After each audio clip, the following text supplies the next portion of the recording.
அந்த ஒரு ஒழுங்குபடுத்தணும். ஆரம்பத்திலே நம்ம ஒழுங்குபடுத்திக்கணும். இந்த நேரத்துல வரணும் அப்படின்னு ஒழுங்குபடுத்தணும்னு வச்சுக்கோங்க. நான் பேசுறது கேக்குதுங்களா? கேக்குதுங்கய்யா. ம். அது கட்டணங்கள் ஒழுங்குபடுத்திட்டு இருக்கிறேன். ம். சில பேருக்கு கட்டணம் புரிய மாட்டேங்குது. அது சரி. கட்டணம் நான் பேசுறது புரியுதா? கேக்குதுங்கய்யா. அந்த கட்டணத்தை ஒழுங்குபடுத்தி இருக்கிற வெளிநாட்டு மாணவர்களுக்குன்னு மாசத்துக்கு $500 வச்சிருக்கிறேன். இந்திய மாணவர்களுக்கு $200 வச்சிருக்கேன். அந்த மாசம் $200, 10 மாசத்துக்கு $2000, வெளிநாட்டு மாணவர்களுக்கு $5000. அது எந்த மொழியா இருந்தாலும் சரி, அவ்வளவுதான் விஷயம். அதை ஒழுங்குபடுத்துறதுக்காக ஒருத்தர் வெளிநாட்டுல இருந்து சேரேன்னு சொன்னாரு.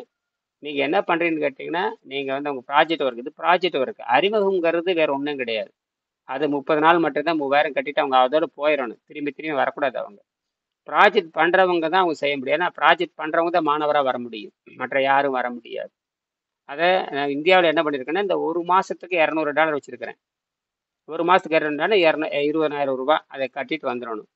அந்த 20,000 கட்டிட்டோம்னா இந்த 30 நாளுக்குள்ள அவன் தேர்ந்துடணும். இல்லை எனக்கு சந்தேகம் இருக்குன்னா அடுத்த மாசத்துக்கு அவன் 20,000 கட்டிட்டு தான் வரணும். அப்படி பார்த்தீங்கன்னா 10 மாசத்துக்கு ஒரு 2 லட்சம் கட்டியாகணும். வேற வழியே கிடையாது. ஏன்னா நாளைக்கு இதை கத்துட்டு போறவங்க வறுமையில வாடக்கூடாது. என்னது? வறுமையில வாடக்கூடாது. அதனாலதான் இவ்வளவு ஸ்ட்ராங்கா சொல்றேன். எனக்கு பணம் தேவையே இல்லைங்கிறத விட என்கிட்ட கத்துட்டு போனவன் வந்து வருஷத்துக்கு அவனுக்கு வந்து ஒரு 10 பேர்த்து சொல்லி கொடுத்தா போதும், அவனுக்கு 5 லட்சம் வந்தாச்சு, வேலை முடிஞ்சு போச்சு. அவன் பணத்துக்காக எங்கேயும் அலையக்கூடாதுங்கிறத நோக்கம். இதை யார் வந்தாலும் மாற்ற முடியாது. ஏன்னா இப்பவே அடிப்படை சரி பண்ணிவிடும். ஏன்னா நீ பணம் சம்பாதிக்கிற அவன் நாய் மாதிரி வெளிநாடு ஓடுறான். நாய் மாதிரி வெளிநாடு இங்கிலீஷ் படிச்சுட்டு வெளிநாட்டை போய் அடிமையா இருக்கிறான். இன்னைக்கு நம்ம தமிழை கத்துக்கிட்டவன் ஆரோக்கியம் வந்து இப்பதான் தெரியும். தமிழை கத்துக்கிட்டா தான் ஆரோக்கியம் வரும். அப்ப இதுக்கு நீ செலவு பண்ணாதது, நீ எங்க போய் செலவு பண்ண போற? நீங்க இங்கிருந்து நீ வெளிநாடு போய் நீ $10,000 சம்பாதிக்கிறத விட நீ இங்கிருந்து நீ 20,000 சம்பாதிச்சா போதுமே. இதெல்லாம் திட்டமிட்டு நான் பண்றேன். அதனால இங்க யாரும் தப்பிக்க முடியாது. 3000ங்கிறது ஒரு அறிமுக கட்டணம். அது யாரா இருந்தா என்ன, நீ வந்தா வராட்டி போ. ஏன்னா இந்த புத்தகம் வந்து பொதுவான புத்தகம். இந்த புத்தகத்தை படிச்சு யார் வேணா செய்யலாம். நான் இலவசமா ஒரு 4000 காணொளி போட்டாச்சு.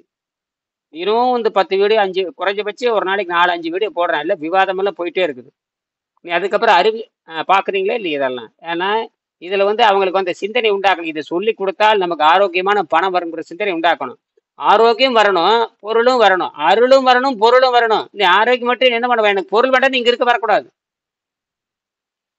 ஆரோக்கியம் வேணும்னா நீ எங்கேயே போயிரு, இங்கேயே வர்ற நீ. இது அது அருளும் வேணும், பொருளும் வேணும். என்னது?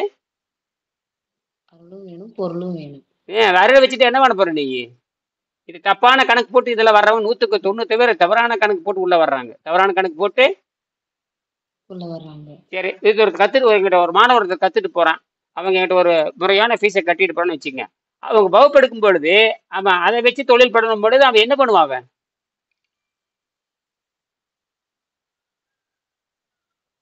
என்ன ஆகும் நினைச்சு பாருங்க. அப்ப இது என்ன நினைக்கிறாங்கன்னா, இது சாதாரண விஷயம் கிடையாது. இது இப்ப பண்ணக்கூடிய ஒரு தொகையானது அவனுக்கு அதுக்கப்புறம் எந்த ஜென்மத்துக்கு அவனுக்கு செலவு கிடையாது. அதை புரிய வைக்கிறது என்ற வேலை. அதை புரிய வைக்கிறது. இப்ப நான் சரி பண்ணல அப்படின்னா ஒன்றும் சரி பண்ண முடியாது. ஒரு வெளிநாட்டுக்கார் கடுமையான சக்கரை நோயாளி, கடுமையான பிரச்சனை. ஒரு 10 நாள் இந்தியாவிலிருந்து அவர் எதிர்பார்த்த மாத்திரை மருந்து வரல. உடனே அவங்க நண்பர் ஒருத்தர் எனக்கு தொலைபேசி பண்ணி, ஐயா இதை பார்க்க முடியுமான்னாரு. இது ஒண்ணுமே இல்லை, நான் வேணும் ஒரு அறிமுகமா ஒரு தொகை கட்ட சொன்னேன். அறிமுகமா ஏதோ ஒரு 5000 என்ன கட்ட சொன்னேன். கட்டி விட்டாங்க. அது வேணும் மாத்திரை வர்ற வரைக்கும் நீங்க எதுவும் பண்ண தேவையில்லை, அது ஒன்றும் தேவையில்லை, சும்மா செக் பண்ணி சரி பண்ணி பாருங்கன்னா 2 நாள் அவனுக்கு டயட் சீசன் சொன்னேன். 3ஆவது நாள் செக் பண்ணி பார்க்கும்போது நான் ரத்தம் நார்மல் ஆயிடுது. 20 வருஷமா நார்மல் ஆகாதது 3ஆவது நாள்ல சரியாயிடுச்சு. அவங்க ரத்தம் குத்தி பார்க்கும் பொழுது ரத்தம் அந்த டென்சிட்டி அப்படியே மேலே வரும். அந்த அந்த பிசு பார்த்தோன்னே அந்த கரெக்டாக அந்த டென்சிட்டி பார்த்தோன்னே சக்கரை நோயிலே மனசுலேயே முடிவு பண்ணிட்டாங்க. செக் பண்ணி பார்த்தா நார்மல் ஆயிடுது. அவங்க பார்த்து அதிர்ச்சி அடைஞ்சிட்டாங்க. என்னது? அதிர்ச்சி ஆயிட்டாங்க. எப்படி சாத்தியம்னாங்க. அதுதான் ஏன் நான் சொன்னேன்.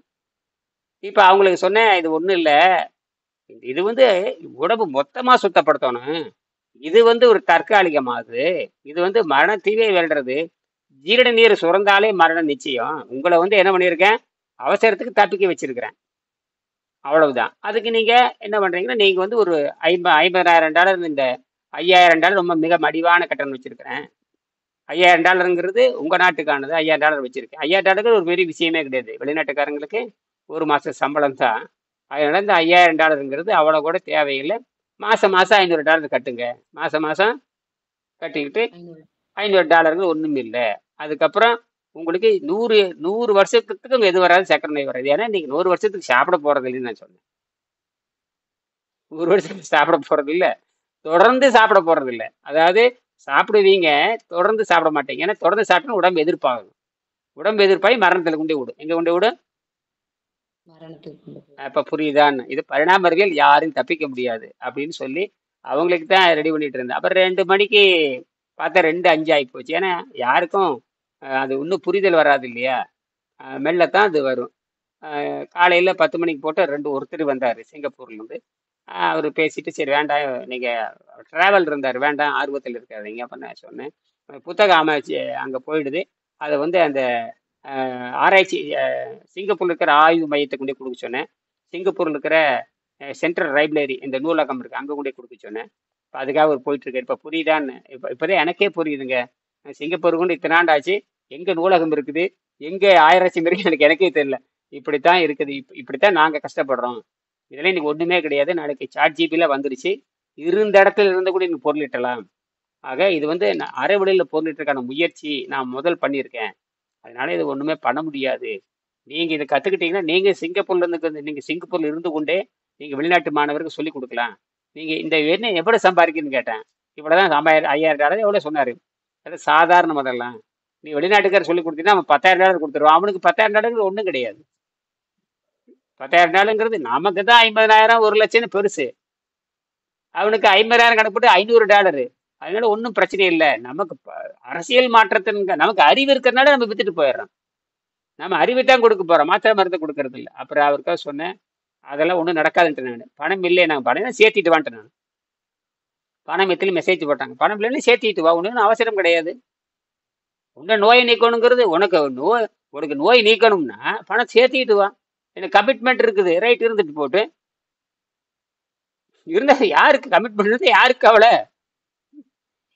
நான் எங்க கவலைப்படணும்னு சொல்லிட்டேன். நான் ஏன் கவலைப்படணும்? வேணும்னு புத்தகம் இருக்குது.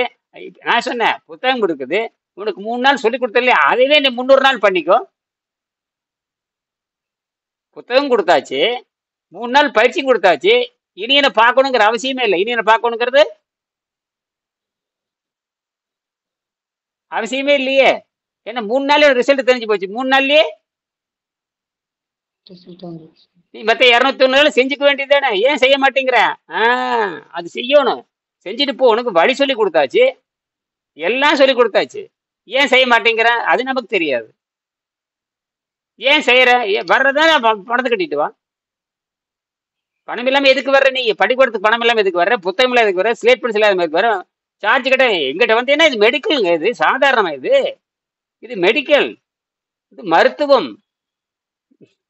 ஒன்று இது வரைக்கும் உலக பிரச்சனைக்கு அதாவது உலகத்துல எந்த நோயும் தீர்க்க முடியாதுங்கிற, சக்கரை நோய் வந்து தீர்க்கவே முடியாதுங்கிற. அந்த சக்கரை நோயை நீ தீர்க்கிறது எப்படி நான் மலிவா சொல்லித்தர முடியும்? உனக்கு மலிவுனா முதல்ல சொல்லி கொடுத்தாச்சு.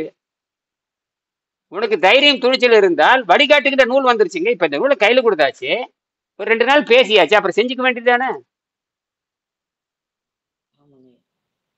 ரொம்ப மலிவா சொல்லி கொடுத்தாச்சு. என்னது? ஆசிரியர் வேணும்னா நீ கட்டணம் கட்டிங்க. ஆசிரியர் வேணும்னா கட்டணம் கட்டி. அதானே உண்மை.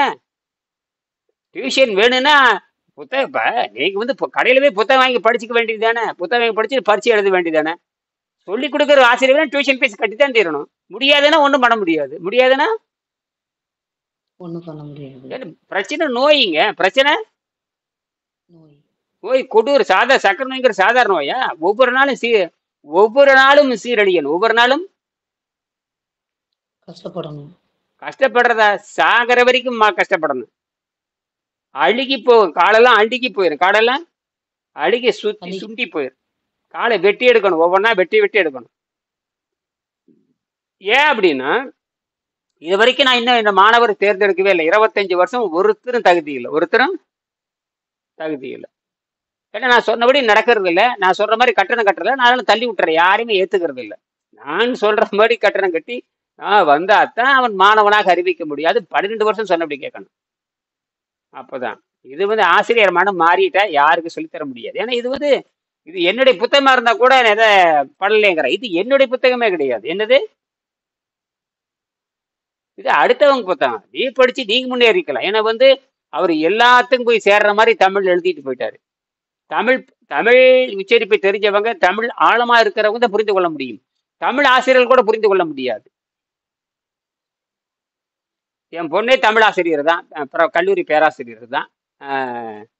திருச்சியில ஒரு புகழ்பெற்ற கல்லூரி பேராசிரியர் தான். அந்த பொண்ணுக்கு நானே சொல்லுவேன், இது நீ பிஹெச்டி பண்ணு அப்படின்னு சொல்லியிருக்கிறேன். எங்க அந்த ஞானமே வர மாட்டேங்குது. தமிழ் பேராசிரியர் தான், அரசு சம்பளம் வாங்குறவங்க தான். இப்போதான் 2 ஆண்டு ஆக போகுது. இன்னும் இப்போதான் ஒரு பிஹெச்டி பண்றாங்க. அடுத்த பிஹெச்டி இதை பண்ண சொல்லியிருக்கேன். பண்ணாங்கன்னா உலக புகழ்பெற்ற பெண்ணா மாறலாம். என் பொண்ணுகளே இப்படி மமதையார், என் பொண்ணுகளே மமதைய மாதிரி இருந்தா அவன் வள்ளலாரை பற்றி ஆராய்ச்சி பண்ணையில பிஹெச்டி வாங்கியிருக்காங்க. வள்ளலாரை பற்றி ஆராய்ச்சி பண்ணி பிஹெச்டி இருக்கிறாங்க. அதே மாதிரி புதுக்கோட்டையில அந்த புதுக்கோட்டையில ஒரு மண்டக்கட்டு கட்டியிருப்பாங்க. அதாவது என்னமோ அது ஒரு புதுக்கோட்டையில மெய்வெளிச்சாலை. உங்க சத்தம் கேட்கவே இல்லை. இந்த பாப்பா அழுகுற ஒரே பாருங்க ஒன்றும் தப்பில்லை. பாருங்க ஒன்றும் அவசரம் இல்லை, பார்த்துட்டு வாங்க. இதே இருக்கு, லைன்ல இருக்கிறவங்க. இன்னும் நம்ம நிரூபிக்க வேணும்னா அது மேலை நாட்டில் தான் நிரூபிக்க முடியும். இந்தியாவில் இதை பற்றி ஆராய்ச்சி பண்ற தகுதி இந்தியாவில் கிடையாது. அமெரிக்காவில் மட்டும் இருக்கு, ஐரோப்பிய நாடுகளில் மட்டும்தான் இருக்கு.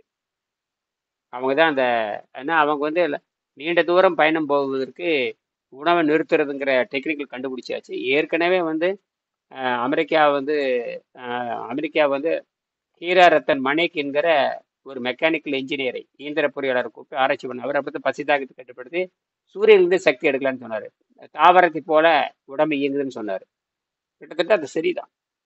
ஆனால் அது எப்படி செய்யறதுங்கிறது ஒரு முறையும் கிடையாது. ஆனால் அவர் வந்து பசி தாகத்தை கட்டுப்படுத்திட்டு பசி சுரப்பை நிறுத்திட்டாரு. அவ்வளோதான். அவன் பசி துரத்தை நிறுத்துறதை பற்றி அவன் அதை தான் கேள்வி கேட்டான்.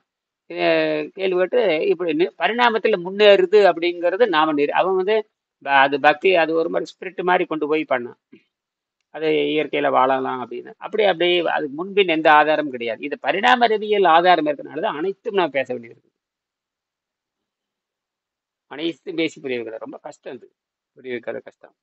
இல்லை, கஷ்டப்பட்டா தான் அதுக்கு முயற்சி பலன் கிடைக்கும். ஏன்னா நீங்க அடிப்படையில தப்பு பண்ணிட்டேன்னு எல்லாம் தப்பு தான்.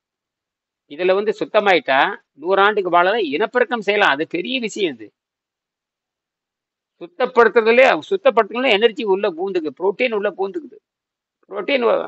புரோட்டீன் உள்ள பூந்துட்டாவே அது இனப்பெருக்கத்துக்கு வேலை செஞ்சிடும். அப்ப கர்ப்பப்பை சுத்தமா இருக்கணும். அப்போ அது கர்ப்பம் உண்டாகும் பொழுது பழங்கள் சாப்பிட்டு குழந்தையை பெற்றுக்கலாம். அப்புறம் அந்த குழந்தை வளர வரைக்கும் பழம் கொடுத்துட்டே இருக்கான. இனச்சேர்க்கை பண்றதுக்கு முன்னாடி கணவன் மனைவி தூய்மை பண்ணிட்டு கர்ப்பப்பை சினை குழாய், கர்ப்பப்பை 3 சுத்தமாகணும்.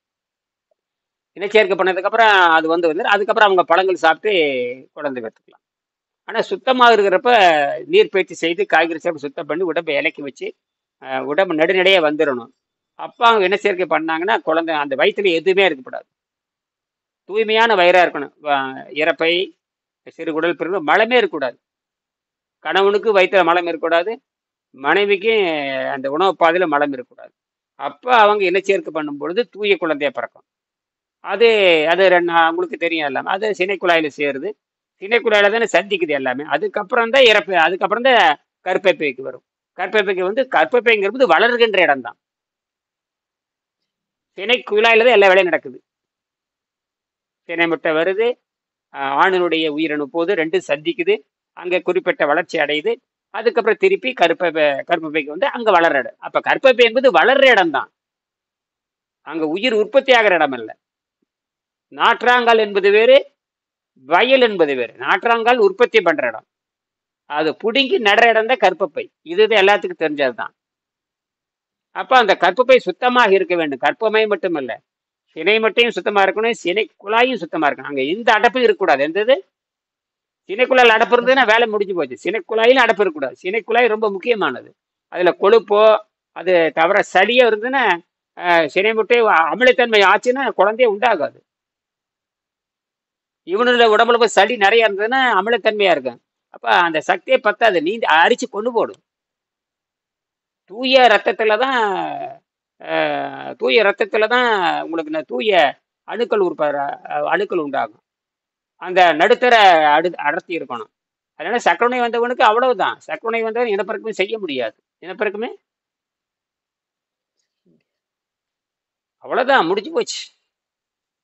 இன்னைக்கெல்லாம் இன்னைக்கு இனப்பெருக்கம் செய்ய முடியாத அளவுக்கு நிலைமை போயிட்டு இருக்கு. செயற்கை கருத்தரிப்பு பயங்கரமா போயிட்டு இருக்குது. எங்க பார்த்தாலும் செயற்கை.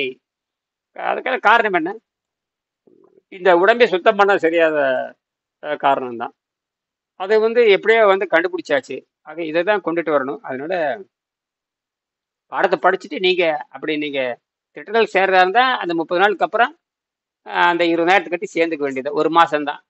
அந்த 1 மாசத்தை நீங்க நிறைவு செஞ்சுட்டீங்கன்னா அப்புறம் மிச்சம் நீங்க இருக்கிற 9 மாசத்தை நீங்க இதே மாதிரி செஞ்சு பழகணும். இல்லைன்னா மறுபடியும் 20,000 கட்டி சேர்ந்துட்டு தான் இருக்கணும். வேறு வழி. அப்படி பண்ணிட்டே இருந்தீங்கன்னா நீங்க பண்ணலாம். இல்லை ப்ராஜெக்ட் மறுக்கும் அதில் உங்க விருப்பம், அதெல்லாம் உங்க விருப்பம். அதெல்லாம் இப்படித்தான் பிரிச்சு தான் செய்ய முடியும். ஒரு மொட்டுக்கா யாரும் பணம் கட்ட சொல்ல போறதும் இல்லை. ஏன் 3000 கட்ட சொல்லுவா, அதுவே முடியாதுன்றதுலாம் இருக்கிறேன். அதெல்லாம் ஒண்ணுமே செய்ய முடியாது.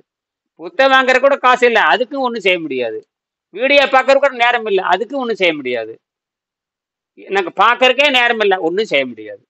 எல்லாத்துக்கும் முடியாதுன்னா ஒன்றும் முடியாது. இப்படித்தான். புரியுதா சொல்றது? உங்க சந்தேகம் இருந்தா இதை கேட்கலாம். அதாங்கய்யா குண்டு கூட்டு நிலை சொன்னீங்க இல்லையா? இயற்கையின் நோக்கத்தை புரிஞ்சுக்கிட்டு அது வழி நடக்கிறவங்களுக்கு தான் அந்த புக்கோட நிறைவே அதுதான் சொல்றாங்க. ஆமா, அதுலயே முடிஞ்சு அப்படின்னு சொல்லி சொல்றாங்கய்யா. இப்ப இயற்கையின் நோக்கம் அது இப்ப பரிணாமம் மாற்றம் தானங்கய்யா அந்த மையம். ஆமா ஆமா ஆமா ஆமா கரெக்டுங்களாங்கய்யா? நான் புரிஞ்சுக்கிட்டது கரெக்டு. ஆமா. இயற்கையின் தேவையை புரிந்து கொண்டு இயற்கை தான் நம்மளை படைச்சிருக்குது. ஆனா எண்ணம் தப்பா இருக்குது. எண்ணம் நமக்கு தப்பா இருக்குது. அதுல சொல்லிருந்தாங்க எதை நம்ம மையமா எடுத்துக்கிறோன்றதுலதான் பிரச்சனையே அப்படின்னு சொல்லி புக்ல. அப்ப அந்த மையத்தை இந்த மையம் தான் ஆரோக்கியம் என்ற மையத்தை எடுத்துக்கொள்ள வேண்டும். ஆரோக்கியம் என்ற மையத்தை எடுத்துக்கணும். ஆரோக்கியங்கிறது 3 வகையான ஆரோக்கியம் இருக்குது.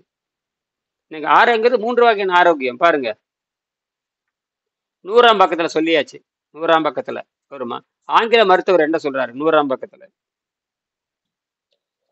100ஆம் பக்கத்துல ஆங்கில மருத்துவர் டாக்டர் ரிச்சர்ட் சாமியஸ் என்ன சொல்றாரு? அவர் அலோபதி மருத்துவர். அவர் அலோபதி மருத்துவர். இன்னொரு மருத்துவர் பேர் ஸ்டெக்ஸ்டெரின். 99ஆம் பக்கத்துல பாத்தீங்கன்னா செக்ஸ்டெர்ன் எம்எஸ் பிஹெச்டி ஹிப்னாட்டிக்ஸ். அது எம்எஸ் வேற படிச்சிருக்காரு, பிஹெச்டி வேற பண்ணியிருக்காரு. ஹிப்னாட்டிக்கல் ஸ்பெஷலிஸ்ட். அவர் பேர் செக்ஸ்டெரின். இன்னொருத்தர் பேர் ரிச்சர்ட் சாமிஸ், அவர் எம்டி. இந்த 2 பேரும் சேர்ந்து புத்தகம் எழுதுறாங்க. ஒரு ஆணோ பெண்ணோ தான் சுவாசிக்கும் காற்றையும் நீரையும் பரிசித்து உட்கொள்வார்கள். சொல்றது யாருங்க? அலோபதி. சொல்றது யாரு? அலோபதி. ஏன் சொல்லணும்? அதான் உண்மை. அது அவங்க மனதை வைத்துக் கொண்டு மெடிசினை வைத்துக் கொண்டு ஆரோக்கியத்தை பத்தி உலகமெல்லாம் பேசிட்டு இருக்கிறாங்க. வெறும் மனதை வைத்துக் கொண்டு ஆரோக்கியம், அதுதான் அறிவியல். பிசிக்கல் பாடி அண்ட் மென்டல் பாடி, அந்த 2மே இதுல வருது. அது மட்டும் ஸ்பிரிச்சுவல் பாடி. ஸ்பிரிச்சுவலை பத்தியே டாக்டர் பேசுறான். அது வெள்ளைக்கார டாக்டர் பேசுறான். அதுதான் நமக்கு பாயிண்ட். நாம பேசுறத பிரயோஜனம் இல்லை. அவன் வெள்ளைக்காரன் எழுதுறத நமக்கு தேவை. இந்த வெள்ளைக்காரன் சொல்லிட்டு உங்களுக்கு வெள்ளைக்காரன் சொல்லிட்டானே அது ஏதோ வானத்துல இருந்து யாரும் சொன்ன மாதிரி நினைச்சுக்கிறாங்க எல்லாருமே. அது வெள்ளைக்காரன் சொல்றான். ஆனா இது யாரும் படிக்கிறதுல யாரும் சொல்றது இல்லை. ஏன்னா குழப்பு போயிடும். பட்டினி இருந்தால் புற்றுநோய் பட்டினி இருந்து அடிக்கடி பட்டினி போடுங்க, அடிக்கடி பட்டினி போடுங்க, இடைவிட்டு பட்டினி போடுங்க, இன்டர்மிட்டன்ட் இடைவிட்டு பட்டினி போட்டீங்கன்னா புற்றுநோய் நல்லா ஆகும்னு சொல்லிட்டு நோபல் பரிசே வாங்கியாச்சு. ஏன் உலகம் முறை அனுமதிக்கல? ஏன் உலகம் முறை பரப்ப முடியல? ஏன் எல்லாம் அலோபதி டாக்டர் சொல்றது இல்ல? பொழப்பு போயிடும். அப்படி பேரே தெரியாதுன்றவாங்க. அப்படிலாம் இல்லைன்றவாங்க. ஒரே விட குண்டை போட்டுருவாங்க, மிரட்டி விட்டுருவாங்க. உங்களை என்னது தெரியலன்னு சொல்லிடுவாங்க, மிரட்டிடுவாங்க. நீ உடனே ஐயோ அவன் என்ன மிரட்டு, அவன் நம்மளை மிரட்டுறக்கு அவன் யாருன்னு பணம் கொடுக்குற நீ ஏன்டா மிரட்டுன்னு கேட்கணும். கேட்க மாட்டாங்க இவங்க. ஏன்னா அப்படின்னா எது தப்பு எது ரைட்டுன்னு தெரியும். அதனால இந்த வாங்கு வாங்குறது. அதனால எல்லாம் உங்களுக்கும் தான் எனக்கும் தான், எல்லாத்துக்கும் இது பொதுவான விதி. இங்க யாரும் தனிப்பட்ட மேல அக்கறை செலுத்த முடியாது. தனிப்பட்ட மேல உலகம் நல்லா இருக்கிறதுக்கு தான் இவ்வளவு பேர் பேசி, இப்ப இந்த இந்த வீடியோ வந்து உலகத்துக்காக பேசிட்டு இருக்கிறோம். எல்லாரும் ஒழுங்கா வரணும், ஒழுங்கா கத்துக்கணும், ஒழுங்கா செலவு பண்ணி கத்துக்கிட்டா தான் நீங்க அப்பதான் இந்த கருத்து இருக்கும். என்னது, காசு போட்டு வாங்கினா கரெக்ட். தான் வருத்தம் இருக்கும். காசு போட்டு வாங்கினா தான். அதோட மதிப்பு என்னன்னு தெரியுங்க. அதனால நான் யாருக்கும் சொல்லி தர்றது இல்ல. கட்டணம் கட்டிட்டு வந்தாவா வராட்டி போ. புத்தகம் என்றதும் கிடையாது. புத்தகத்தை எங்கிட்ட வாங்கிட்டு 3000, நீ கடையிலே வாங்கிக்கோ. கடையிலே வாங்கி படிச்சுட்டு போ. யார் வேண்டாங்கிறாங்க? திருக்குறள் யார் வேணா வாங்கி படிக்கலாம். திருக்குறளை எங்கிட்ட திருக்குறளுக்கு பாருங்களேன். பொருள் கேட்டீங்கன்னா, எங்கிட்ட திருக்குறள் படிச்சுட்டு பொருள் கேட்டா நான் சொல்லி கொடுக்குற சம்பளம் கேட்பேன். திருக்குறள் நானே எழுதுறேன்னு கேட்பேன். அதுக்கு பொருள் தெரியும் எனக்கு, அவ்வளவுதான். அதுக்கு திருக்குறளுக்கு என்ன சொல்றாங்கிற பொருள் எனக்கு தெரியும். அதை சொல்லி கொடுக்குறேன், நான் கட்டணம் கேட்கறேன். நீயா படிச்சுக்கோ, படிச்சுக்கோ. அது யாரு? உனக்கு சொந்த மொழி இருக்கு. அதுக்கு தான் எல்லாத்துக்கும் சொந்த மொழி இருக்கு இல்லையா, அது பயன்படுத்து. அப்ப யாராவது திருக்குறளுக்கு உண்மை சொல்றவங்க நாங்களே போய் கேளு. இப்ப இந்த புத்தகம் வாங்கியிருக்காங்க, இந்த புத்தகம் சந்தேகம் வருதுன்னா, இந்த புத்தகத்தை படிச்சு என்னை மாதிரி நிறைய இருப்பாங்க, அவங்ககிட்ட போய் கேளு. என்னையும் கேட்கறேன். இப்ப நான் தான் உனக்கு தெரியும், நான் சொல்ற கட்டணத்தை கொடுத்துட்டு வா. அது ஒழுங்கத்தான் போயிட்டு இருக்குது. இந்த சந்தேகம் எதுக்கு நிற்கணும், இது எதுக்கு போறேன்னா, நிறைய பேருக்கு சந்தேகம் இருக்குது, அதுக்காக இந்த கட்டணம். அது அப்படி இப்படி போட்டா தான் எல்லாரும் வர்றவனை நிறுத்திடணும். அங்கேயே ஆரம்பத்திலே நிறுத்திடணும். புரிஞ்சோ மட்டும்தான் உள்ள வரணும். என்னது, புரிஞ்சவங்க மட்டும்தான் உள்ள வரணும். ஆமா, அதுக்கு தகுதி இருக்குன்னு வரணும். சும்மா எப்படி வர முடியும்? இது மனப்பாட கேள்வியா? ஒண்ணு இல்ல. சரி, இது வந்து புத்தகம் பிரிண்ட் அடிச்சாச்சு, புத்தகத்தை வாங்கி படிச்சு நீயே செய்ய வேண்டியதானே. ஏன்னா இது செய்முறை. என்னது, செயல்முறை. ஆஹ் செஞ்சு. செயல்முறை. 6 மாசம் உனக்கு கரடியை கத்தணும் உனக்கு. அதுக்கு தான் நான் காணொலி வச்சுக்கிட்டேன். இதையும் சுருக்கணும், எனக்கு ரொம்ப நாள் சொல்ல முடியாதுங்கிறது தான். அதையும் சுருக்கிட்டேன். அந்த 1 மாசத்துலயே அவன் தெரிஞ்சுக்கிட்டு போறான். அப்புறம் வேணும்னா அவன் பணம் கட்டி வரட்டும். மறுபடியும் 2வது வரப்ப மறுபடியும் எனக்கு 1 மாசம் வேணும்னா வா. இல்ல எனக்கு தத்துவம் மட்டும் வேணும், நான் செய்ய போறது இல்லைன்னா ரைட்டு. அதுக்கு நன்கொடை, அதுக்கும் அப்புறம் தான் அதுக்கு நன்கொடை கொடுத்துட்டு தான் இருக்கு. நீங்க நன்கொடை கொடுக்காம யாரும் உள்ள வர முடியாதுன்னு சொல்லிடணும். உன்னை செலவு பண்ற அறிவை பெறுற இல்ல, எங்கிட்ட இருந்து அறிவை பெறுகின்ற பொழுது அதுக்கான என்ன தியாகம் பண்ற நீ? நீ சம்பாரிச்சுட்டு தான் இருக்கிற. சம்பாதிக்கிறத வச்சு என்ன பண்ண போற? இதுக்கு நீ அறிவை பெறுவதற்காக பள்ளிக்கூடம் போய் செலவு பண்ற மாதிரி ஒரு இடத்துக்கு போனா செலவு பண்றீங்களா, அது மாதிரி கொடுத்துட்டு போ. கொடுத்துதான் கத்துக்கும். அப்பதான் இது என்ன ஒழுங்கா வரும். அப்பதான் என்னது, வெறும் மெய்யறிவியல் கிடையாது, இது அறிவியல்.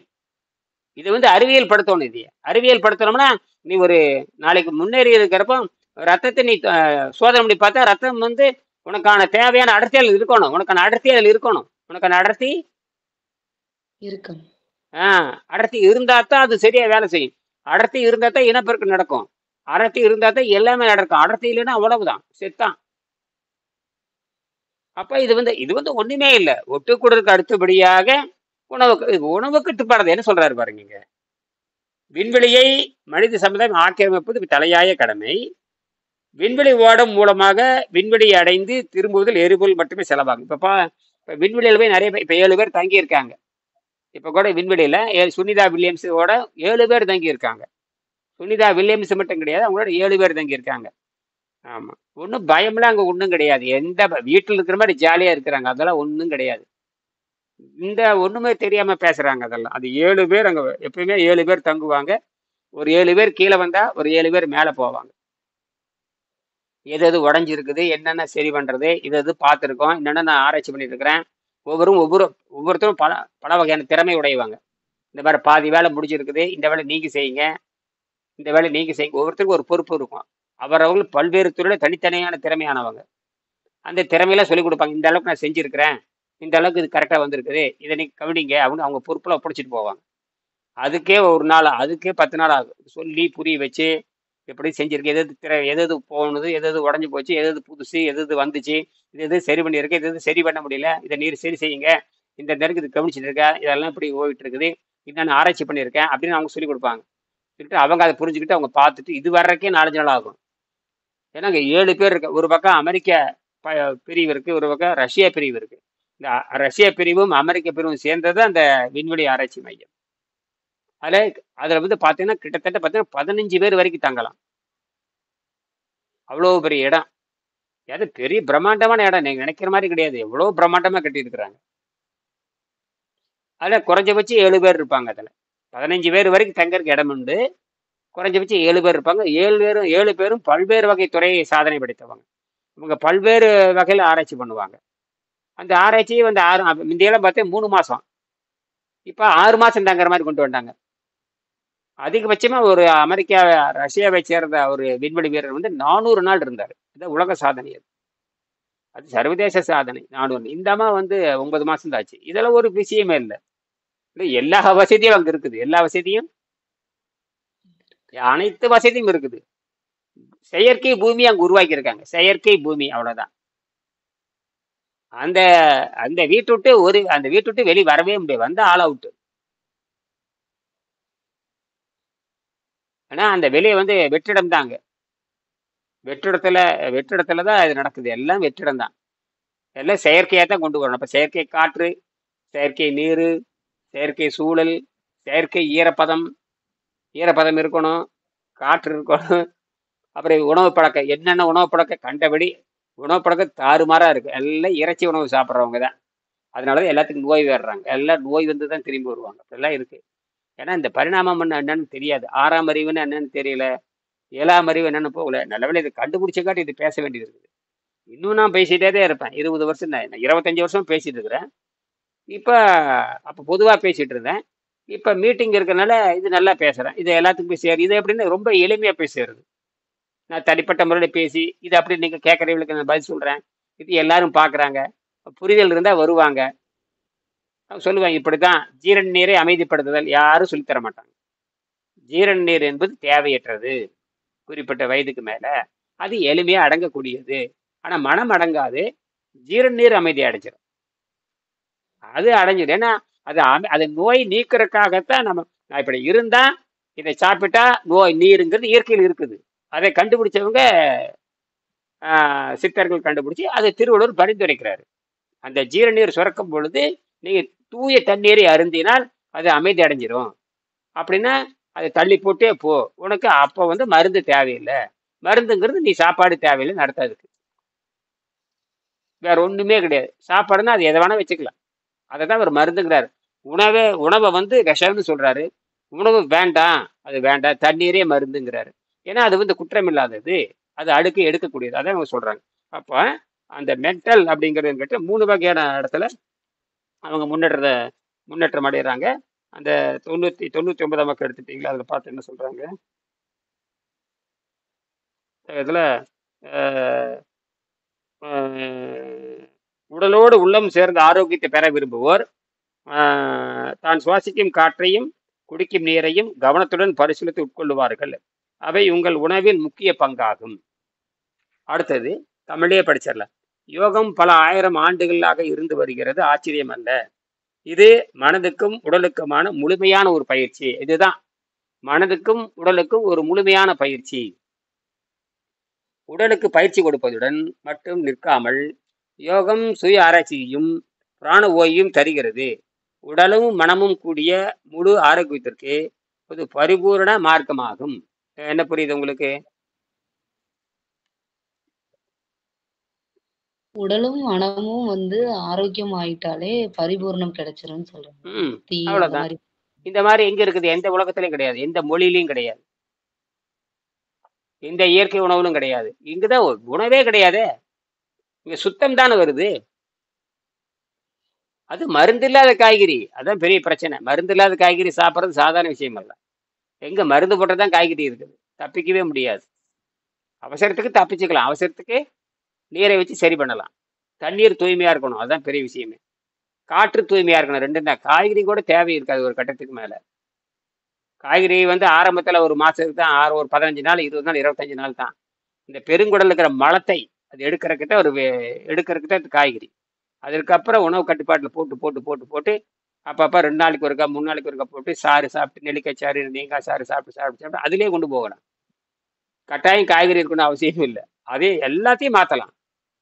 உணவு பழக்கத்தை மாத்துறதுக்கு அந்த பெருங்குடலை சுத்தம் பண்ணிட்டோம்னா உடம்பை இழைக்கிறத வச்சு உடலை விஷம் சேர்றதை எடுக்கிறதுக்கு காய்கறி அது ஜூஸா போட்டு பண்ணிடலாம். அப்படிலாம் பண்ணி பண்ணி பண்ணி உடம்பை இலக்கி வச்சிடலாம்.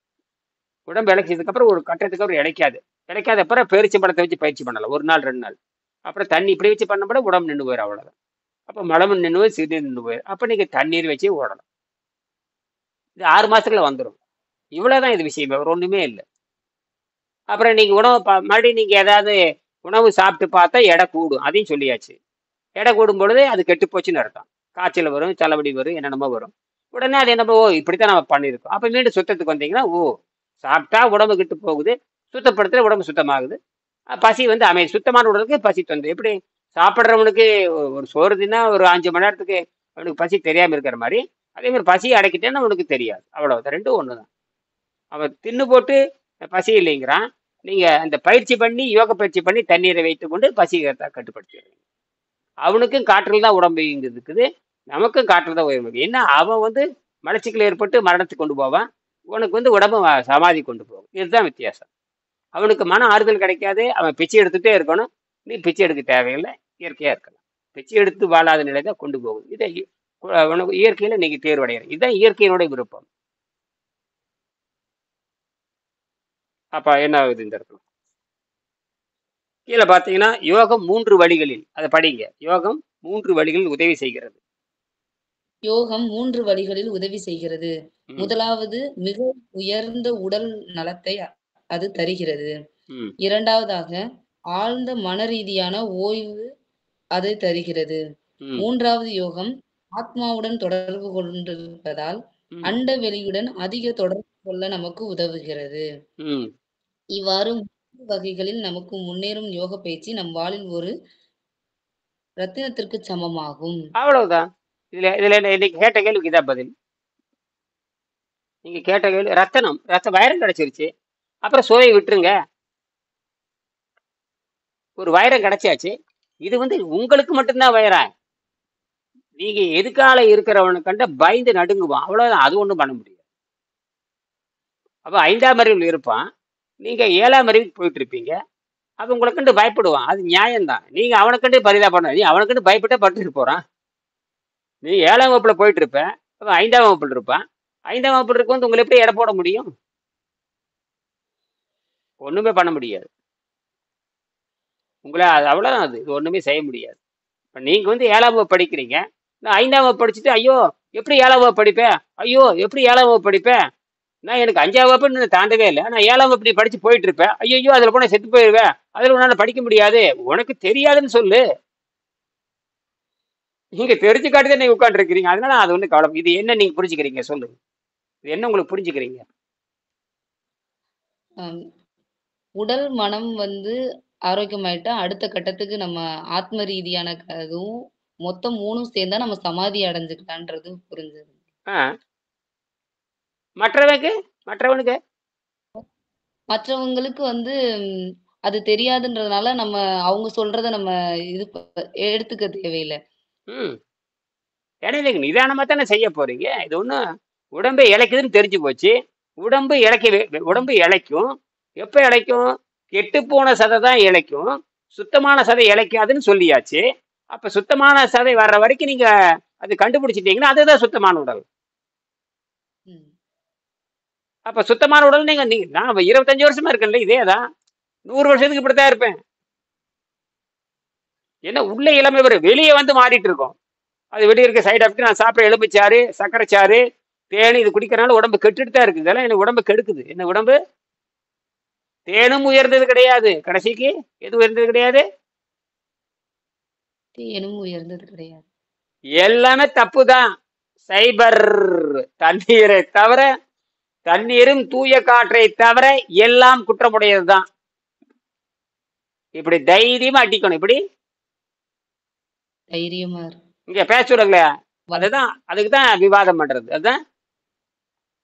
விவாதம் பண்றோம். ஆமா, ஏன் தேன் சாப்பிட்டு என் உடம்பு கெட்டு போச்சுங்கிறேன், தேங்காய் சாப்பிட்டு என் கண்ணு கெட்டு போச்சுங்கிறேன், மாங்காய் சாப்பிட்டு அதுல இருக்கிற பாஸ்பரஸ் போட்டு என் கண்ணுல ஏறி வச்சுங்கிறேன். நீ கரும்பு சக்கரை சாப்பிட சொல்ற, எலுமிச்சை புடிங்க ஆமா அதுல இருக்கிற பாஸ்பரஸ் போட்டாச்சு கண்ணுல சேர்ந்து என் கண்ணை குருடாக்குதுங்கிறேன். என் மூஞ்சி சுருகுதுன்னு சொல்றேன். என்னது சுருங்குது. அப்படி நான் சொல்றேன்.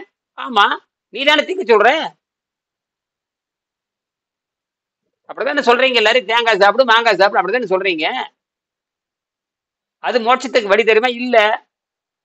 அது இன்னும் எல்லாம் மாட்டிக்குவாங்க. ஏற்கனவே பேசுறேன். நான் நான் நீ சொல்ற மாதிரி சாப்பிட்டு எனக்கு கண்ணு குருடாச்சுங்கிற. இல்லையே நிரூபி நீ.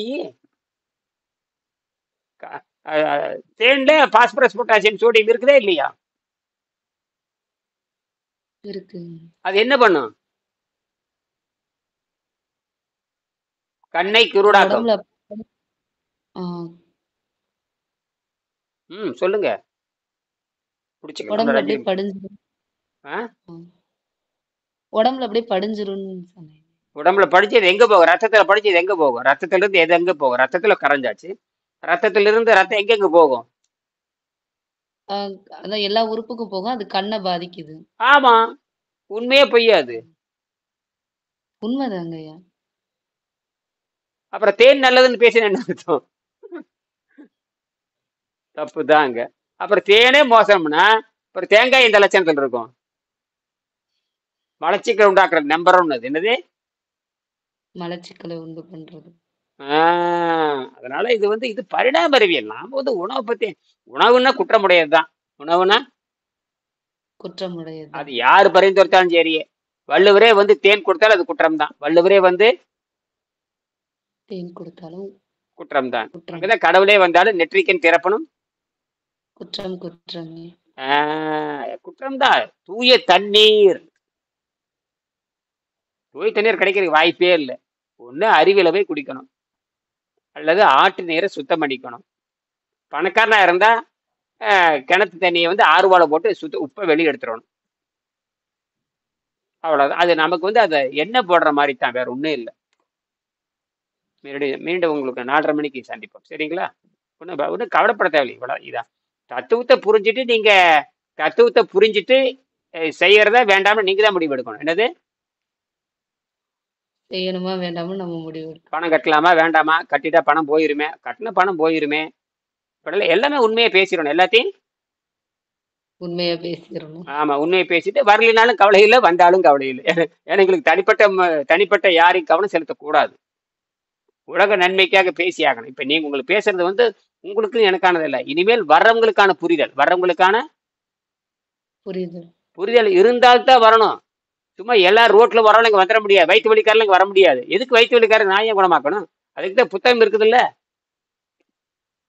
அதை வாங்கி படிச்சுக்க வேண்டியதுதானே. அதை வாங்கி கல்வி ஞானம் இல்லை அப்படின்னு போக வேண்டியதுதான். எழுத்தறிவு இல்லைன்னா போக வேண்டியது. எழுத்தறிவு இல்லைன்னா தாய்மொழி தமிழ் தெரியலன்னா போய் சேர வேண்டியதுதான். தாய்மொழி தமிழ் தெரியலன்னா நீ ஒண்ணும் பண்ண முடியாது. சாவ வேண்டியதுதான். தாய்மொழி தமிழ்ல நீ தெரியல அப்படியில, இதுல திருக்குறளுக்கான பொருள் தெரியல, அருந்துவது மற்றவதுக்கும் பொருள் தெரியல, அதாவது மிகினும் குறையினும் ஓய் செய்யும் நூலோர் வழி முதலா எண்ணெய் 3 அர்த்தம் தெரியல, சாவ வேண்டியதுதான். மிகினும் குறையும் நோய் செய்யும் நூலோர் வழி முதலா எண்ணெய் 3 அர்த்தம் தெரியல, சாக வேண்டியதுதான். உற்றுநோய் நோன்றல் உயிருக்கு ஊறுகன் செய்யாம அற்றே தாபத்திற்கு ஊறு அப்படின்னு தெரியலன்னா சாக வேண்டியதுதான். ஜெர்மனி டாக்டர் சொல்லியிருக்காரு. அதாவது ஆரோக்கியம் என்பது, ஜெர்மனி அருமையான தத்துவம் சொன்னாரு. ஆரோக்கியம் என்பது நேரடியாகவும் மறைமுகமாகவும் உண்ணும் ஆகாரத்தை பொறுத்ததல்ல. அப்படியானால் அந்த எந்திரமானது, உடம்புங்கிற எந்திரமானது எந்த அளவுக்கும் சளியாலும் நச்சுத்தன்மையாலும் நிரப்பப்படாமலும் அதன் செயல்திறன் தடைபடாமல் இருக்கிறதோ அந்த அளவுக்கு இந்த உடம்பு வேலை செய்யும். மனிதன் பட்டினியால் சாவதில்லை. ஆனால் பட்டினி கிடக்கும் பொழுது நடக்கின்ற விஷயத்தை புரிந்து கொள்ள வேண்டும். பட்டினி இருக்கும் பொழுது உணவு பாதையில் படுகின்ற விஷயத்தை, அது என்ன உணவு பாதை? ஏற்கனவே சாப்பிட்ட பழைய மருந்துகள், ஸ்டார்ச் என்ற மாவுச்சத்து, அது கொழுப்பாக மாறிய மாவுச்சத்து. இப்ப ஸ்டார்ச், மாவுச்சத்து, கொழுப்பு, இதையெல்லாம் நாக்குல படியும். அந்த விஷயத்தை எடுக்காமல் போனால் உடனே கொள்ளாது, அது மெல்ல வளர்ந்து உன்னை கொலை செய்ய ஆரம்பிக்கும். அதனாலதான் பட்டினி இருந்தோன்னு அவன் சாகிறது இல்லை, 10 நாள் கழிச்சு சாகிறான். ஏன்னு கேட்டீங்கன்னா அந்த விஷம் எடுக்கப்படாதனால சாகிறான். அந்த உடம்பு விஷத்தை எடுக்க வேண்டும் என்று நாக்கில் வைக்கிறது. நாக்கில் இருந்து விஷம் வரைக்கும் வச்சுட்டேன், நீ என்னப்பா பண்ற, நீ தண்ணியை குடிச்சு எடுக்க சொல்லுது. அவன் தண்ணியை குடிக்கல அப்படின்னா அவன் செத்துருவான். தண்ணியை குடிச்சு அந்த விஷத்தை சிறுநீரமாக வெளியேற்றணும். ஏற்கனவே பழக்கத்தில் இருந்திருக்கிற பல்வேறு உணவுங்கிற பழக்கத்தில், அந்த உணவுங்கிறது பழக்கம் என்பது மனிதனுக்கு எதிரானது, உடம்புக்கு எதிரானது. அந்த உடம்புக்கு எதிராக இருக்கிறனால தான் அந்த நீ வந்து ஓய்வு கொடுத்தோம்னே ஏதோ ஒரு கொள்கைக்காக லட்சியத்துக்காக ஓய்வு கொடுத்தோம்னே உடம்புல தன்னின்று மறைந்திருக்கிறத பூரா கொஞ்சம் கொஞ்சமா வெளியேற்றுது. தினம் உடனே வெளியேற்றுறது இல்ல, கொஞ்சம் கொஞ்சமா கொஞ்சம் கொஞ்சமா வெளியேற்றுது. நீ கொஞ்சம் கொஞ்சமா வெளியேற்றிட்டே வந்தீங்கன்னா ஒரு குறிப்பிட்ட நாள் அது சுத்தமாயிரும். சுத்தமானதுக்கு அப்புறம் ம ரத்தத்துல அழுக்கு இருக்காது, மலத்திலையும் அந்த உணவு போய் அழுக்கு இருக்காது. இப்ப ரத்தம் தூய்மை அடைஞ்சிட்டா அங்க சிறுநீர் கூட அப்படி அப்படியே படிப்படியே குறைஞ்சு வந்து ஒரு நாளைக்கு ஒரு வேளை என்று சுருங்கிவிடும். ரத்தம் தூய்மையா இருக்கும்போது சிறுநீரகத்துக்கு வேலை இல்லை. நீங்க அதாவது உப்பு நோய் வந்தவனுக்கு சிறுநீர் பிரியாது, சுத்தமானவனுக்கு சிறுநீர் பிரியாது. சுத்தமானவனுக்கு சிறுநீர் பிரியாது, கெட்டு போனவனுக்கு சிறுநீர் பிரியாது. அவன் செத்துருவான், இவன் சாக மாட்டான். அவன் செத்து போயிடுவான், இவன் சாக மாட்டான், வாழ்வா. வாழ்வா. ஏன்னா இவனுக்கு வாழ்வு நிச்சயமாயி போச்சு. ஏன்னா நைட்ரஜன் உடனே எனர்ஜியா மாறி வினாடி நேரத்துல ஒரு வினாடிக்கு ஒரு வினாடிக்கு 300 வாட்ஸ் 400 வாட்ஸுக்கான எனர்ஜி இறங்கிட்டே இருக்கும். உடம்பு தயாரிச்சுக்கிட்டே இருக்கும். எப்ப உணவு பாதை சுத்தமாகுதோ அடுத்த வினாடியே நைட்ரஜன் அதுக்கு அங்க கமாண்டிங் அங்க போயிடும். இந்த மரபணுக்கு போயிரு செய்தி, மூளைக்கு செய்தி போறதெல்லாம் கிடையாது. மரபணுக்கு செய்தி போயிடணும், வெளியிருந்து உறிஞ்ச ஆரம்பிக்க சொல்லும். எப்ப நீ வயிற்றுக்கு ஓய்வு கொடுக்குறியோ அப்பவே கமாண்டிங் வெளியே போயாச்சு, உடனே மரபணு மாறி வெளியிருந்து நைட்ரஜன் புரோட்டீனை இழுக்கும். மின்சாரத்தை வேகமா தயாரிக்கும். மின்சாரத்தை வெள்ள தயாரிச்சு மின்சாரத்தை வேகமா தயாரிச்சு சுறுசுறுப்பு பயங்கரமா உண்டாக்கும். என்னது? சுறுசுறுப்பு பயங்கரமா உண்டாகும். நினைச்சு பார்க்க முடியாது, நினைச்சு பார்க்க முடியாத சுறுசுறுப்பு உண்டாகும். அதெல்லாம் சொல்லவே முடியாது. நீ வந்து நான் இதே ஒரு என் துணைவியார் என் மாதிரி, இப்ப என் துணைவியாருக்கு வயசு 30, எனக்கு வயசு ஒரு 35னா இந்நேரம் 10 குழந்தை பெற்றிருப்பேன்னாரு. அப்ப எனக்கு விவரம் தெரியல. ஆனா என் துணைவியாரும் அதை புரிஞ்சிருக்கணும். என் துணைவியாரும் புரிஞ்சிருக்கணும். இப்ப என்ன பண்ண முடியும்? ஒன்றும் பண்ண முடியாது. இதுக்காகவே நான் என்ன பண்ண 30 வருஷத்துக்கு முன்னாடியே 2 குழந்தைய பெற்றுட்டேன். ஒரு குழந்தைய இயற்கை உணவு சாப்பிட்டுட்டு, ஒரு குழந்தைய நீர் மருத்துவம், இந்த மாதிரி 2வது குழந்தை நீர் மருத்துவம். அதைத்தான் அறிவாளியாக்கிறதுக்கு முயற்சி பண்றேன். அவங்கள கொண்டு போய் நிரூபிச்சு அவங்கள இயற்பியல் படிக்க வச்சு ஜெர்மனி அனுப்பிச்சு அவங்கள மண்டையை தட்ட பொண்ணை வச்சு அப்படியே மெல்ல நகர்த்திருப்ப மண்டையில அம்பு விடணும். அவன் தலையில் நறுக்குன்னு ஏற்றுற மாதிரி விடணும். அது பொறுமையே செய்யணும். அவன் மண்டையில அதெல்லாம் பொறுமையா திட்டமிடணும். ஆனா அதனாலதான் ஜெர்மனி அந்த ஹேம்பர்க்னு முடிச்சுட்டு தமிழ் துறையில கொடுத்துட்டு, தமிழ் துறைக்கே கொடுத்துட்டு வந்தாச்சு. நேரடியே சந்திச்சு இதுதான் அறிவியல், இது நீங்க படிச்சுதான் தீரணும் அப்படின்னு சொல்லி போட்டு கொடுத்து போட்டு வந்து அவங்க படிச்சு என்ன படிக்கட்டு என்ன 10 புத்தகத்தை தலையில் கட்டி போட்டு வந்துட்டேன். நாளைக்கு போய் தெரியலன்னு சொல்லப்படாது. அவ என்ன சொல்லியிருக்கான்னு கேட்டீங்கன்னா, நீங்க வாங்க, முதல்ல எங்க நாட்டுல எங்க சட்டப்படி நீங்க படிக்கிற தமிழ் ஒத்துக்க முடியாது, நாங்க வந்து இன்டர்நேஷனல் தளத்துல தமிழ் வச்சிருப்போம், நீங்க 2 ஆண்டு படிக்கணும், படிச்சதுக்கு அப்புறம் நீங்க உங்க சொந்த ஆராய்ச்சி பண்ணி நீங்க தமிழ் இலக்கியத்தை ஆராய்ச்சி பண்ணுங்க. அந்த சொன்ன நீங்க எதை விட நீங்க ஆராய்ச்சி பண்ணலாம், எங்களுக்கு ஆராய்ச்சி பண்றதுக்கு எங்களுக்கு ஆள் தேவை, ஆனா 2 வருஷம் இங்க வந்து தங்கி படிக்கணும். அது ரைட்டு தான். அப்ப அதுக்கு தகுந்த மாதிரி நான் என்ன பண்றேன்னா, 2 ஆண்டு அங்க இங்க ஏதோ ஒன்று படிச்சிருப்பீங்க. அவங்க இந்த நாட்டு படிப்பு அவங்க ஏத்துக்கிறதெல்லாம் கிடையாது. எதையும் அவங்க ஏத்துக்கிறது கிடையாது. எதையும் ஏற்றுக்க மாட்டாங்க. ஏற்றுக்க மாட்டாங்க. அது தேவையும் இல்லை அவங்களுக்கு. எங்களுக்கு தரம் என்பது, நாங்க பள்ளிக்கூடம் வச்சிருக்கோம், நாங்க தமிழ் சொல்லித்தர்றோம், எங்க தூய்மையா இருக்கணும். எங்க தரம் வந்து உலகத்தரம் வாய்ந்தது. ஜெர்மன்ல தமிழ் படிச்சுன்னு சொன்னா உலகமெல்லாம் கேட்கும். தமிழ்நாட்டில் தமிழ் படிச்சோம்னா கேட்காது. ஜெர்மன்ல தமிழ் பிஹெச்டி வாங்கியிருக்கேன்னா கேட்கும். எல்லாரும் பிஹெச்டி பண்றாங்க நிறைய பேர். அப்படியே என்ன பண்ணணும், நம்ம பொறுமையா போகணும். அதுக்கு நான் சில திட்டமெல்லாம் வச்சிருக்கேன். நீங்க கூட ஜெர்மனி போய் படிக்கலாம். உங்களுக்கு தமிழ் தெரிஞ்சு நீங்க கூட போகலாம். நான் தான் உங்களுக்கு உதவி செய்யறேன். என்னோட உடம்பை வந்து நீங்க ஆராய்ச்சி என் பொண்ணையும் அனுப்புறேன், நீங்களும் போய் படிங்க. யாரும் வேண்டாங்கிறாங்க, படிச்சு அங்க போய் இங்கே கத்துறா நடக்க போறது இல்லை. குழந்தை கூடி உங்க வீட்டுக்காரர் சரின்னு சொன்னா இந்த மாதிரி படிக்கப்பட்டுன்னு சொல்லுங்க, ஜெர்மனி போங்க. போயிட்டு இந்த மாசம் அடுத்த மாசத்துல, இந்த மாசம் நினைக்கிறேன் ஓப்பன் பண்ணிடுவாங்க. மாணவர் சேர்க்கை தொடங்குது. ஒரு விண்ணப்பத்தை போட்டு வச்சிருங்க, எப்போ வாய்ப்புறா தொடர்பு வச்சுக்கலாம். அவங்க சொல்ற கண்டிஷன் போடணும், இல்லை தமிழ் படிச்சிருக்கணும், அங்கே வந்து படிக்கணும், ஆங்கிலம் கொஞ்சம் பேச தெரிஞ்சிருக்கணும், அவ்வளவுதான். ஆங்கிலம்ங்கிறது அங்கே இருக்கிற சின்ன சின்ன வேலைகளுக்கு, மற்றபடிக்கு முழு தமிழ் தெரியும். அவங்க தான் ஜெர்மனிக்காரன் தமிழே சொல்லி தருவான். என்னது? ஜெர்மனிக்காரங்க தான் தமிழ் சொல்லி ஜெர்மனிக்காரன் தான் தமிழ் சொல்லி தருவான். புரியுதா உங்களுக்கு? அங்க தமிழ்நாட்டுக்காரன் யாரும் கிடையாது, ஜெர்மனிக்காரன் தான் தமிழ் சொல்லி தருவான். அது நீ பாஸ் மார்க் வாங்கினதுக்கு அப்புறம் நாம கிளம்பிக்கலாம். அப்புறம் நாம என்ன பண்ணலாம்னா இந்த புத்தகத்தை ஆராய்ச்சி பண்ணலாம், வெங்கடேசன் புத்தகத்தை ஆராய்ச்சி பண்ணி நம்ம அவனுக்கு வகுப்பு எடுக்கலாம். எல்லாம் கரெக்டாக தான் போகணும், மெல்ல போய் அடிக்கணும் அவனை போய். நம்மள கரெக்டாக அவன் செலவு பண்ணிட்டு அவன் செலவு பண்ணியிருக்கான், நமக்காக காத்துக்கிட்டு இருக்கிறான். நம்ம வந்து இப்ப அந்த வந்து அவன் சொல்றபடி கேட்டு அப்புறம் அவனுக்கு புரிய வச்சு உலகத்துக்கு கொண்டு அவன் சரின்னு புரிஞ்சுட்டான்னா அப்புறம் உலகம் பரம் பரவி பொறுமையா செய்யணும்.